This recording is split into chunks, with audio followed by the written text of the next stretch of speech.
How to create an effective internet marketing strategy. Mention the words internet marketing to the average small business owner, and the reaction is often one of extreme enthusiasm as they think of how many sales it can bring into their business.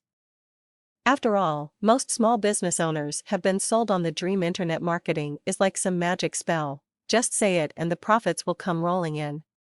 It's only when they actually try to put an internet marketing strategy into place they realize there's much more needed than simply dreaming. It takes thought and effort to get an internet strategy in place, and it isn't a magic spell. In fact, many business owners don't even think about the strategy. They simply build a website, and then sit and wonder why it hasn't brought in a single sale. However, despite the work needed to bring in business online, the foundations of an internet strategy are pretty simple. The foundations of an internet strategy, the most basic concept behind internet marketing, is the same one behind all types of marketing, and that is you need to gather leads, and then you need to convert those leads to customers. The more leads you get and the higher your conversion rate, the more profits you make. It's the same with the internet.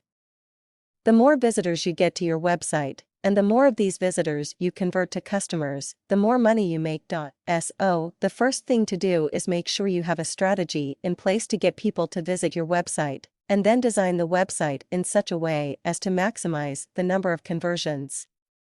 Once you start to think in this way, you can concentrate more on marketing strategy and less on the complicated technology behind it, which is really just a tool used to achieve your aims. Increasing visitor numbers. Getting more visitors is the first part of the strategy, and there are many ways to achieve this.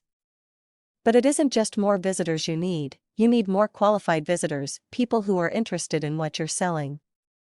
You can use online advertising such as Google AdWords, though one of the most potent strategies is to use offline advertising, newspaper and magazine advertising to send people to your website where you collect their email addresses.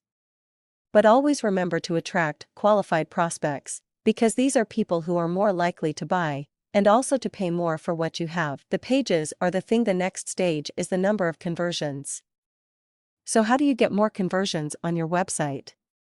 It's a good idea to have a strategy for each page, not just the website as a whole. Each page should have one main choice for the visitor, and should direct them to that, whether it's making a purchase or supplying their email address so you can market to them by email over time. The worst thing you can do is have a page filled with many choices, since most visitors will become confused and simply hit the back button. The really important thing, once you have all the elements in place, there's only one thing to do: test. And keep on testing. Keep doing this, and each time you try a new strategy, you'll be able to see whether it's working or not. And then you'll be able to stop doing the stuff that doesn't work, and keep on doing the stuff that does, and that will almost certainly lead to more money in the bank.